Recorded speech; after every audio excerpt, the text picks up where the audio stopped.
Mes petits vautours, mes petits vautours.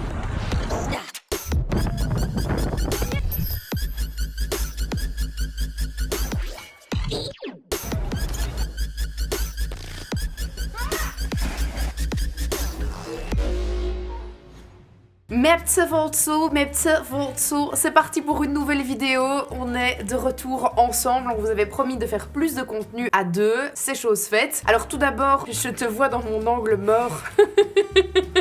Et t'étais en train de faire des conneries. Pas du tout. Je pensais. J'étais en train d'admirer ta beauté. Oh, tout Jésus qu'il est gentil. Il dit c'est juste ça parce qu'il y a une caméra qui le filme, c'est pas grave. Quoi? Bon, vous savez que je suis très transparente en termes de placement de produits, que ce soit sur... Très transparente. Très principale de ta personnalité. Super. Très transparente. Je suis très transparente au niveau des collaborations qu'on fait, que ce soit sur Instagram ou sur YouTube. Cette vidéo, elle est sponsorisée. Pourquoi? Parce que C'est la S. Parce que c'est la Hesse, et surtout parce qu'on va parler de cul aujourd'hui ensemble, sans tabou. On a récolté vos meilleures questions et on va y répondre. Et donc cette vidéo, elle sera certainement démonétisée, mais ce n'est pas grave. Alors toi qui nous regardes, si tu es écolo, si tu es bobo et si tu roules à vélo, ce stimulateur de clitoris, il est pour toi. C'est une grande première mondiale qu'on vous montre aujourd'hui. Je suis certaine que beaucoup de femmes qui nous regardent connaissent le Womanizer. Moi personnellement, je le connaissais, je l'avais. La femme. Je l'avais déjà testé. Alors comment ça fonctionne? C'est un stimulateur de clitoris par air pulsé. Et donc ça fait des petites... C'est un peu ça le concept. Déjà c'est beaucoup moins bruyant parce qu'il y a une fonction sans bruit Vraiment dessus. C'est exactement... Tu passes comme ça. C'est un sextoy qui est fait avec des matières biodégradables. C'est génial! Bon, alors, c'est rechargeable avec un petit capteur magnétique. Il faut pas de pile, donc ça c'est déjà très bien. Il est donc recyclable. Il est waterproof. Il y a 12 intensités différentes. Bon, j'ai trop envie d'aller le tester. Hein. D'ailleurs, je vais t'abandonner. Tu vas faire toute la vidéo. Moi, je vais aller me faire plaisir. C'est incroyable. Regarde comme c'est beau, dit. Bah c'est joli, en plus l'intérieur du carton. Mais à fond, c'est super beau. Regarde sa petite pochette. Discret, hop. On peut prendre dans tous les sacs à main. Les enfants vont encore me demander pourquoi j'ai une nouvelle télécommande pour la télévision dans mon lit. Oh, il est joli! Oh, il est divin.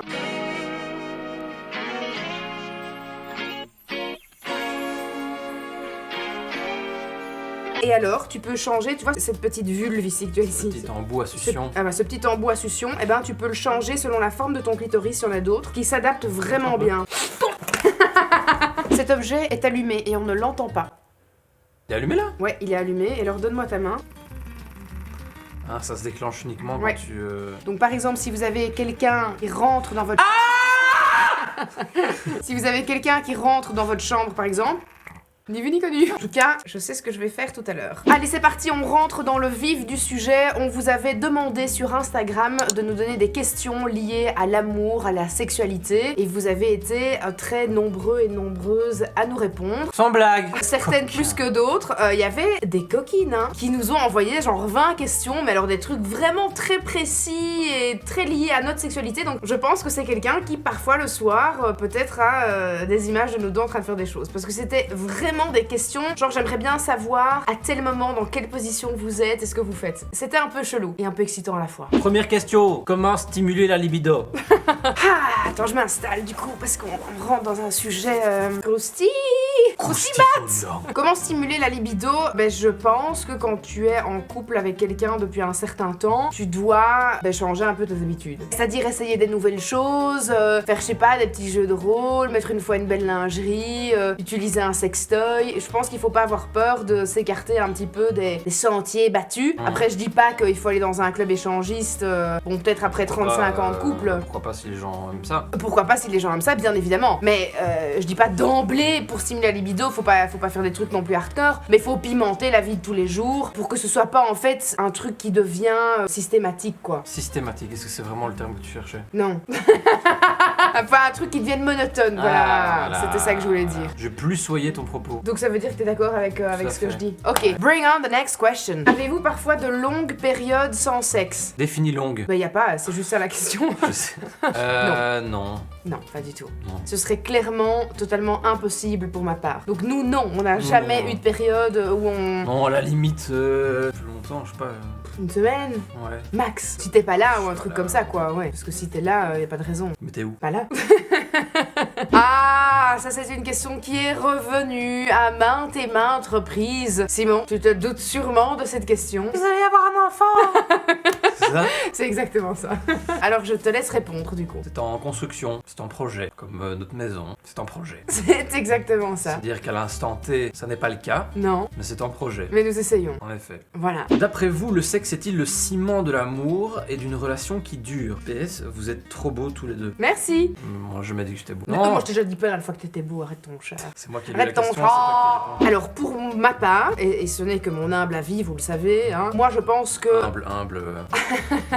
Moi je pense que oui. En tout cas je pense que c'est dans les 3 choses qui font durer un couple. Et pour moi ces 3 choses sont le sexe, un maximum de sexe. En premier. Et encore du sexe. Non, je sais pas, j'ai pas un ordre précis, j'ai 3 choses que je trouve primordiales, c'est l'humour, le sexe, et la 3e chose, je dirais le respect. C'est mignon. Mais c'est quoi les 3 choses pour toi? J'en sais rien, j'ai pas fait un top 3 avant de commencer cette vidéo, donc... Ouais, mais est-ce qu'il y a 3 choses que tu dis, ok, ça pour qu'un couple tienne? L'humour, le sexe clairement, et après la confiance. Oui, mais du coup, confiance et respect, pour moi, ça va un peu de pair. Bah oui, sans doute, dans une certaine mesure, oui. Le sexe, c'est vraiment... Quand t'as une dispute ou un truc comme ça, ben, c'est ce qui va te rabibocher, très clairement, Oui, souvent. ça s'appelle mettre un pansement sur une plaie. Si c'est ta seule manière de te rabibocher... Oui, non, c'est peut-être, je me suis peut-être mal Donc là, exprimée. non, en fait, c'est même pas la confiance, c'est la communication. Oui, c'est vrai, t'as raison. La communication, c'est peut-être le plus important, parce que ça évite justement de te retrouver dans des cas, comme tu viens de dire, où tu dois te rabibocher en faisant du sexe. C'est vrai, t'as Malgré raison. le fait que ce soit très agréable, hein, je ne reviens pas là-dessus. D'abord discuter, arranger les choses en ayant une réelle discussion, et puis... Et puis, faire un Sexer. maximum de sexe. Ouais. Oui, bien sûr, c'est le ciment d'un couple, comme plusieurs autres choses, mais je pense qu'un couple qui n'a pas de rapport sexuel du tout... Il y a des gens qui n'ont pas besoin de ça, hein, ceci dit. Ouais. Il y a des gens Non, qui sont c'est vrai. complètement asexués et qui n'ont pas du tout besoin, qui ont des relations longue durée, qui sont totalement platoniques et qui sont très satisfaites. Mais je pense que ça ne marche que si les deux personnes sont sur la même longueur d'onde à ce niveau-là. Ah oui, mais ça c'est sûr et certain. S'il y en a un qui a absolument envie tout le temps et que l'autre veut jamais, ça devient compliqué. Donc on est bien d'accord pour dire que le sexe, ça fait partie des fondations de ta maison. Que faire si les parents ne veulent pas de ça sous leur toit? J'en sais rien, j'ai jamais eu le cas. Moi j'ai eu le cas. Moi c'était hors de question que je ramène un mec à la maison. Ah ouais? Ah ouais, Bah, jamais toi, de la genre, vie. Quand t'avais 14 ans. Je me suis barrée Quand t'avais à 18 17 ans et demi en même temps, Ah ouais, donc mais bon. toi, alors t'es pas un très bon exemple. Non, c'est vrai que je suis pas un très bon exemple, mais j'étais très précoce et donc forcément, ben voilà, j'ai eu des petits copains quand même assez jeunes et c'est vrai que c'était hors de question qu'il y ait un gars qui dorme à la maison alors que j'avais des copines qui pouvaient inviter leurs copains à dormir chez elles quoi. Et moi c'était mort. Mais moi j'ai une relation sérieuse assez tard, je crois vers 17 ans, donc la question se posait plus trop à ce moment-là. Je dormais chez elle, dormais chez moi, voilà, c'est comme ça. Et j'ai jamais eu de parents contraires, au contraire, ils nous rejoignaient souvent. Mais du coup, est-ce que... T'as pas du tout Ah réagi. putain oui, je viens de comprendre. C'est passé crème. Mais c'est parce que j'étais en train de réfléchir à la question que j'allais te poser. La fin de ta phrase n'a pas du tout fait Ce que d'impact je dans disais mon tout à l'heure, cerveau. la communication. Visiblement, c'est déjà brisé entre nous. Il nous reste plus que deux pattes. Putain. Si on a une fille et qu'elle te dit « Papa, est-ce que mon copain peut venir dormir à la maison ?» Qu'est-ce que tu dis? Ça dépend encore une fois quel âge elle a. Si à 13 ans, bah oui, Non. si, oui, je dirais oui. Ouais. Bah oui, je dirais oui. À 13 ans. Non, pas à 13 ans, peut-être pas, mais je veux dire dans l'absolu, oui, je dirais oui. Je vais pas Ouais. commencer à faire le relou, j'en ai rien à foutre. Eh. Ma fille va ken et mon fils va ken, je le sais, tant mieux pour eux. Tu n'as pas encore cette petite fille dans tes mains. Ah, je Et serais pas. tu vois, toute Non, cette je serais pureté pas, et je serais toute pas cette... comme le père classique qui va foutre une droite au premier petit ami de sa fille ou qui va lui mettre un Non, peu de bien pression, sûr, mais ta petite fille, l'amour de ta vie, Ah, la par contre- prunelle de tes yeux, par contre, et si tu quelqu'un la l'entends touche- qu'elle était en train de se faire déglinguer dans la chambre, en Ah, dessous, mais au-dessus de toi. c'est pas ça la question. La question c'est les parents qui ne veulent pas de ça sous leur toit, donc ça veut dire des parents qui n'acceptent pas que leur enfant couche à la maison avec leurs copains ou leurs copines. Ok, coucher, ça veut pas dire se faire tringler et que toute la maison l'entende, tu vois ce que je veux dire? Quand Tu es j'étais à la comme sa maison, mère, on était un... Quand j'étais chez moi, j'imagine que c'est le cas de tout le monde, on essaie de faire discret au maximum, tu vois. Oui, si elle me dit je vais ramener une quinzaine de potes pour faire un gangbang dans la cave, bah là non, je dirais gentiment non. Non, tu diras je prends les caméras pour filmer, truc horrible.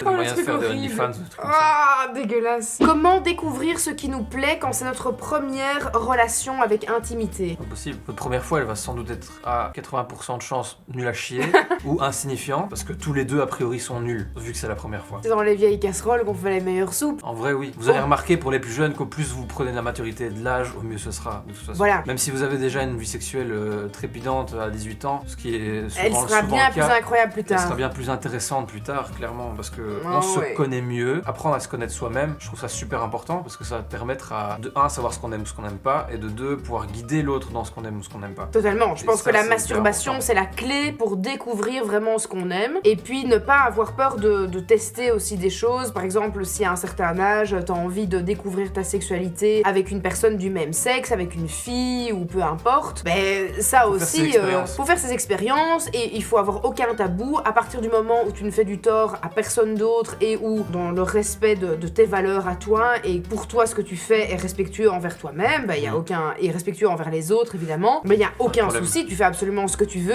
il faut tenter des choses. Mais donc du coup, oui, non, la première fois, a priori, c'est compliqué en une fois de savoir ce que tu veux, clairement. En plus, Ça tu vas vient- ça tester viendra des avec trucs l'âge. différents, en plus, tu vas savoir ce qui te plaît et vers quel type de sexualité t'as envie d'aller aussi. Et puis, il faut trouver évidemment un partenaire qui est ouvert à la discussion et à qui tu peux dire, ben voilà, telle ou telle chose, j'aime pas du tout. Ne jamais, au grand jamais, faire quelque chose que vous n'avez pas envie de faire et on ne fait rien pour faire plaisir à Ah l'autre. ouais, non, non. Ça, c'est un non catégorique. Si tu n'as pas envie de faire de fellation, tu n'en fais pas. Si t'as un mec qui nous regarde et que tu n'as pas envie de faire de cuni, tu n'en fais pas. Et il n'y a pas de concession à faire. Non, chacun est libre de faire ce qu'il a envie et l'autre s'adapte ou se casse. Et encore une fois, parler, Voilà. super important. Acceptez-vous la tromperie? No, hell fucking no.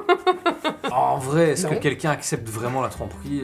Je pense pas. C'est plutôt par dépit, à la limite, quand t'es vraiment super accroché à quelqu'un. Je crois que c'est plutôt ça. À partir du moment où t'es dans un couple libre, ça s'appelle pas de la tromperie, donc c'est pas le même vocabulaire. Ouais. Quel est votre secret pour trouver un équilibre dans votre couple? C'est un point qui est très important parce qu'on a déjà évoqué tout ce qui est le respect, etc., la communication. C'est de se laisser des moments chacun pour soi aussi. Ça, je pense que c'est quelque chose qui est important. Par exemple, si Simon me dit un soir, ouais, je vais pas aller dormir parce que j'ai envie de jouer à la PlayStation jusqu'à 3h du matin, ben, je vais pas commencer à faire une crise de nerfs ou râler ou... Non, mais il y a des meufs qui le font, tu vois. Ben, je vais pas commencer à faire ça. Justement, moi, je vais me dire, oh, ben, je vais en profiter pour regarder une série que j'aime bien ou un film dans le lit sur ma tablette. Enfin, je sais pas, tu vas me faire autre chose. Se laisser aussi des moments pour faire des activités sans qu'on soit l'un avec l'autre. Pas aller boire un verre avec des potes, faire un truc sans Ouais. qu'on soit tout le temps ensemble, quoi. Ouais, c'est de l'espace, c'est indispensable. Et puis se soutenir mutuellement dans ce qu'on fait. Pas avoir une sorte d'esprit de compétition malsain non. que certains peuvent avoir en couple, surtout quand on gravite autour de milieux, par exemple comme nous, qui sont un peu des milieux qui se touchent un peu, qui sont un peu similaires, des milieux de l'artistique, ce genre de trucs, savoir qui a plus de succès de l'autre.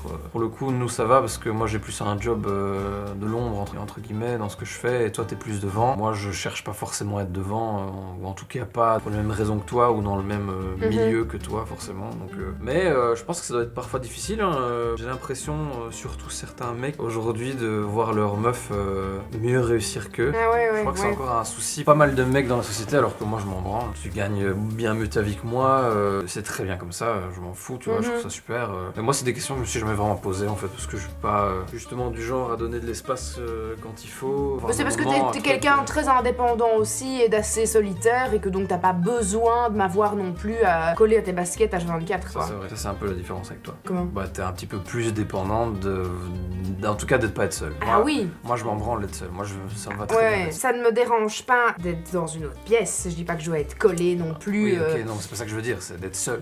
Non, ça j'aime pas. Je déteste être seule. Je ne Ouais. supporte pas. Moi, j'ai toujours de quoi m'occuper, donc. Ouais, mais moi j'ai 1 milliard de choses à faire aussi, mais c'est juste que le fait d'être seule, c'est le vide, c'est l'abandon, mais c'est le néant. Tu le vis mal quand tu ne fais rien, Je le pas vis- quand tu fais quelque chose. Quand j'ai plein de choses à faire, je le vis vraiment sans aucun souci. Mais si je me retrouve dans une pièce où j'ai rien à faire et je suis seule, en fait je fais juste face à moi-même, c'est un calvaire quoi. Ah, moi j'adore, c'est parce que toi t'as des soucis avec toi-même. Question suivante. Comment se rassurer quand on est jalouse? Si les mecs nous regardent et qu'ils se disent mais tiens comment est-ce que je peux rassurer ma copine qui est jalouse? Et après moi je parlerai en tant que fille de comment se rassurer soi-même. C'est marrant parce que c'est un sujet qui m'énerve très très vite. Parce que je déteste la jalousie, souvent mal placée, parce que moi ça m'atteint directement dans mon ego, parce que j'ai l'impression que du coup la personne ne me fait pas confiance, et ça, malgré ce que je montre au jour le jour, et ça me pique, ça m'énerve très très vite. C'est un des rares sujets de dispute qu'on peut avoir. Bah je sais pas, pour moi c'est montrer son amour un peu tous les jours, pas forcément dans les mots, mais aussi dans les gestes. En fait, moi ça passe par là, et à partir du moment où t'es jaloux, c'est que t'as un souci de confiance avec quelqu'un, clairement. C'est ça le nerf de la jalousie, je pense, c'est la confiance. Ou alors, à partir du moment où tu peux pas accepter que ton mec ou ta meuf se fasse draguer, ou que d'autres gens le trouvent attirant ou pas, bah, c'est que t'as rien compris aux relations humaines, parce que c'est la base du règne animal, et on est des animaux, et on est attiré par d'autres gens, et c'est normal, c'est biologique, on est construit comme ça. Tant que tout se fait dans la bonne communication, et montrer au jour le jour qu'on est bien avec la personne avec qui on est, je pense qu'a priori, ça ne devrait pas créer de la jalousie, quoi. Maintenant, il y a des gens qui sont foncièrement jaloux, mais c'est souvent dû à un historique personnel, peut-être, à d'autres relations d'avant, à l'enfance, enfin, tu vois, voilà, toi, t'es un cas typique de tout ça, donc, a priori, moi, j'ai rien de tout ça, parce que moi, j'ai pas eu de mauvais exemple dans mon éducation, dans ma famille, j'ai jamais été... T'as des parents qui sont toujours ensemble, t'as un papa qui a jamais trompé ta maman... Pas que je sache, en tout cas. T'inquiète pas que si c'est fait dans les règles de l'art, on n'a rien capté. C'est horrible. Moi j'ai pas de problème avec ça, donc du coup j'ai un impact à ce niveau-là sur la personne avec qui je suis, d'être assez zen avec ça, et donc de rendre la personne un peu zen avec ça. C'est vrai que si toi t'es jalouse de base et que t'es avec un mec qui est hyper jaloux, vous allez monter en fait cette jalousie en espèce de tour infernal qui va à un moment donné péter, parce que la jalousie appelle la jalousie de l'autre tout constamment, quoi. Donc quelqu'un qui est jaloux doit impérativement ne pas être avec quelqu'un qui est jaloux, sinon c'est la guerre H24 pour l'avoir vécu. Quand t'es super jaloux et que t'es avec quelqu'un qui est super jaloux aussi, c'est vraiment ça va être beaucoup plus dur, quoi. mais c'est pas toi qui le C'est choisis. chiant. Non, c'est pas toi qui le choisis, mais ça va être chiant. comme l'a très bien dit Simon, le fait que lui ne soit pas du tout jaloux, ben moi du coup ça me tempère vachement aussi, parce que je me dis, il accepte ça sans broncher, il dit jamais rien. Gilles, juste ferme ta gueule, tu vois. Enfin, t'as juste rien à dire parce qu'il est hyper cool sur plein de trucs. Donc forcément ça me tempère, et du coup il y a plein de choses que peut-être où je vais être un peu en mode ça me fait chier. Oui, quand même. Allez, c'est parce que tu m'as pas connue dans ma période d'avant où j'étais vraiment jalouse et super possessive. Comme je suis là maintenant, comme je suis avec toi, j'ai jamais été comme ça avec personne, hein. Franchement, je te jure que j'ai fait un travail sur moi-même à ce niveau-là. Punaise. En fait, à partir du moment où tu te dis que l'autre personne ne t'appartient pas, l'autre personne a sa vie, il vit sa vie dans le respect de ta personne, ce qui est quand même la base des relations. Il n'y a pas de raison d'être jaloux de l'autre, enfin d'être jaloux de l'autre personne. T'es pas jaloux de l'autre personne, t'es jaloux de qu'il puisse rencontrer quelqu'un d'autre, quoi. C'est juste ça en fait. Voilà, j'ai envie de dire, a priori, ce risque on le court tous les jours,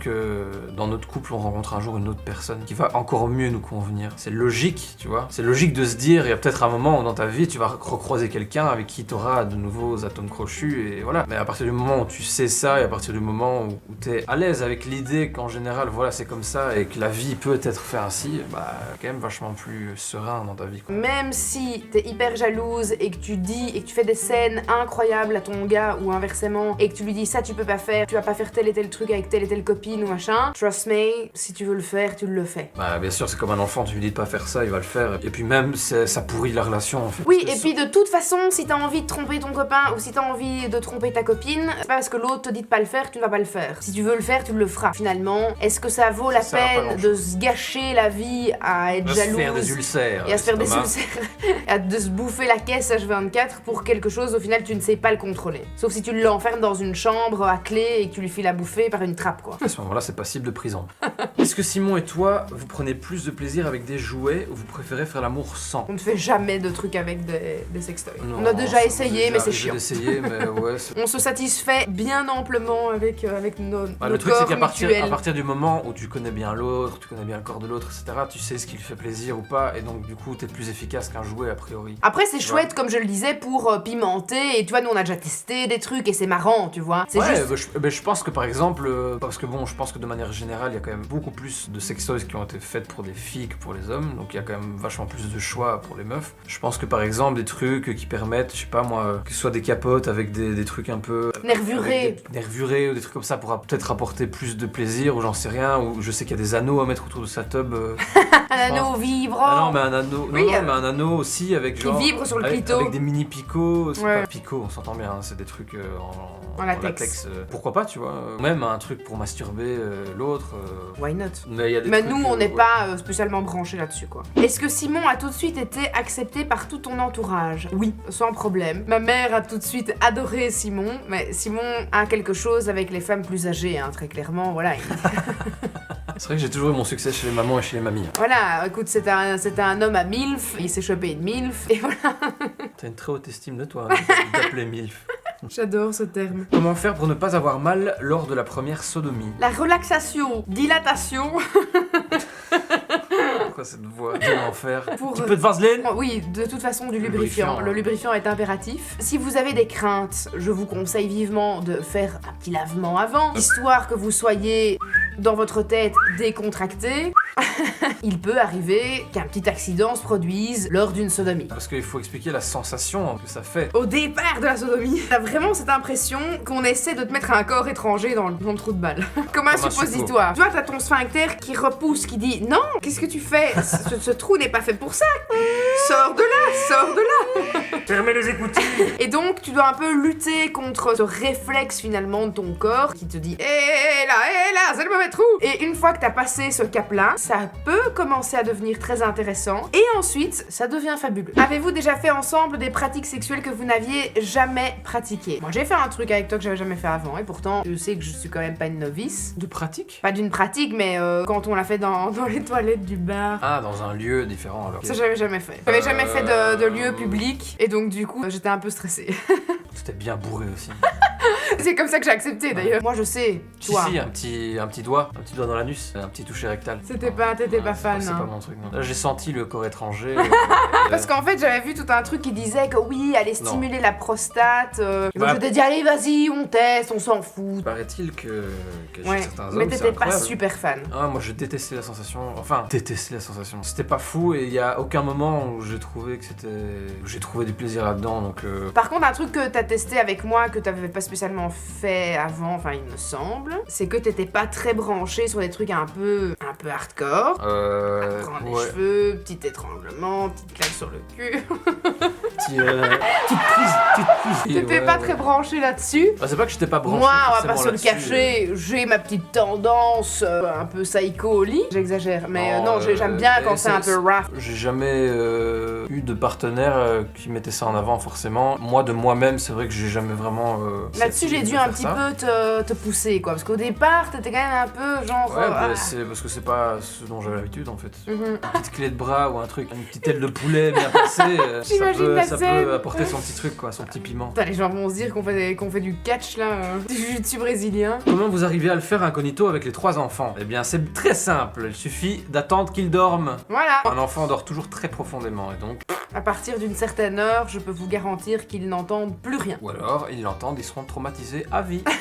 Ou très ouverts d'esprit. Mais bon, entendre ses parents, ou en tout cas son Ouais, ça mon jamais- père et ça- sa mère, c'est quand même ça pas n'a ouf. jamais été un truc très kiffant, je pense, pour personne. Non. D'ailleurs, dites-nous en commentaire si vous avez déjà vécu ce genre de truc. Ouais, dites-nous en commentaire. Oh, j'ai une idée de prochaine vidéo qui va être géniale. Je vais vous demander de m'envoyer par mail. Je vais vous mettre un mail dans la description de cette vidéo. Et vous allez m'envoyer vos histoires les plus horribles où vous avez surpris ou entendu vos parents. Et on va raconter vos anecdotes. Je pense que ça Ok. peut être très drôle. Pas mal. Voilà. Plan à 3 pour ou contre? Hmm. Non, pas en couple en tout cas. Je veux dire un truc très beau, ça me dérangerait moins d'avoir un plan à 3 avec 2 filles qu'avoir un plan à 3 avec 2 mecs. Putain, ça c'est vraiment la réponse. Ouais. C'est la réponse typique, mais typique des mecs quoi. Bah oui. Bah ça me dérangerait nettement moins d'avoir 2 mecs que d'avoir une nana avec toi. Bah oui. C'est juste que les filles, elles osent osent pas vraiment le dire, mais très clairement, tu vois, moi je préfère. Il y a des filles qui aiment bien avec une autre fille aussi, mais aucune Ouais. envie de voir une autre meuf. Oh non, je pourrais pas quoi. J'aurais envie de l'acheter par la fenêtre pour parler vraiment très très gentiment. Bah non, parce que tu ne l'aurais pas invité en premier lieu si tu n'étais pas d'accord. Donc tu te retrouverais jamais dans cette situation-là. C'est-à-dire que tu l'aurais accepté. Non, c'est parce que j'ai des images en tête et j'ai des pulsions meurtrières qui me montent à la gorge quoi. Si moi j'étais hyper open sur le sujet, tu dirais pas non. Je pense pas que je dirais non, j'en sais rien, faudrait que je réfléchisse. Et c'est un fantasme de tout le monde. Je sais pas si je passerai le cap du fantasme et le faire dans la vraie vie, je sais pas. Faudrait vraiment que ce soit accepté, qu'on en discuter. Vraiment, ça me donne envie de vomir. Rien d'y penser. Ça me met mal, je te jure, j'en ai le tournis quoi. J'ai envie de pleurer. Je pourrais pas, ça me rend malade rien que d'y penser. Actuellement, non. Tu préfères cette réponse-là? Oui, elle me soulage. Par contre, si t'as envie avec un autre gars, moi je suis hyper open. Et quelle catégorie de porno regardes-tu, Jill? Oui, parce que les filles peuvent également regarder du porno et je pense que c'est bien de le rappeler et on ne le dit pas assez souvent. Oui, c'est bien de regarder du porno de temps en temps, pas pour en faire votre éducation sexuelle, hein, Non. mais pour vous faire plaisir à vous. Bien sûr, il y a absolument aucun tabou à ce qu'une fille regarde du porno et elle regarde ce qu'elle veut d'ailleurs, il n'y a pas Moi je trouve ça assez sain en fait, que filles et garçons puissent regarder du porno. Bien sûr. Bon, alors qu'est-ce que moi j'aime? Il faut que j'aime bien la fille. Parce que plus souvent, je regarde la fille que le garçon. Je regarde jamais vraiment les mecs dans le Mais porno donc quel parce problème que... avec l'implant 3 si tu regardes une fille t'aimes bien. Ta gueule. les mecs dans les pornos... Ils sont souvent vilains. Hein. Ouais, c'est pas ouf. Sauf que j'ai trouvé récemment un truc un peu en mode, genre des castings de mecs de l'université.